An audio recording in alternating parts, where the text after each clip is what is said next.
درویش نے اپنے عوام سے یہ بات کہی کہ بھائی میں جو کہتا ہو کرتا ہو ٹھیک ہے، سب غلط ہے، تو سمجھی اس بندے نے عوام کی سینوں کو دین سے غافل کر دیا، بند کر دیا۔ اس سے پہلے جو میں اس بات پہ میں تقریر کر چکا ہوں۔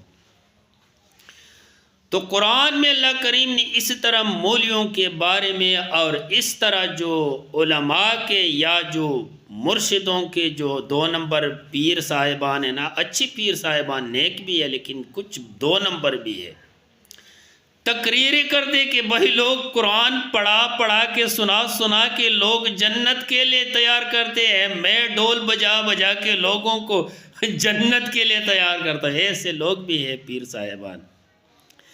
تو یہ بیماری یہودوں میں موجود تھے اور ہم نے اپنا لیا ہے۔ اللہ کریم نے فرمایا قرآن پاک میں، اتخذوا احبارہم ورہبانہم اربابا من دون اللہ، انہوں نے اپنے احبار اور رہبان، علماء اور درویشوں کو ارباب بنائے تھے، خدا بنائے تھے۔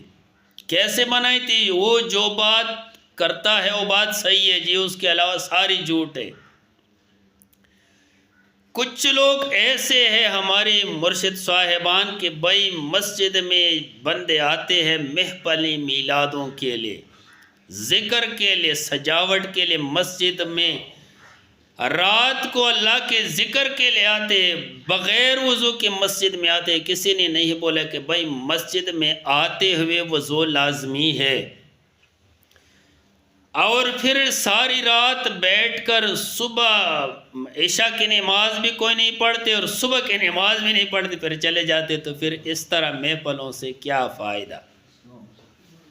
اس طرح بزرگوں سے کیا فائدہ؟ بزرگ اور پیر اور مرشد وہ ہے کہ مرید کو کہے کہ جو شریعت کے مطابق ہے وہ کرو، اس پر عمل کرو، جو شریعت کے خلاف ہے اس پر عمل نہ کرو۔ نماز فرض، نماز ہم چھوڑتے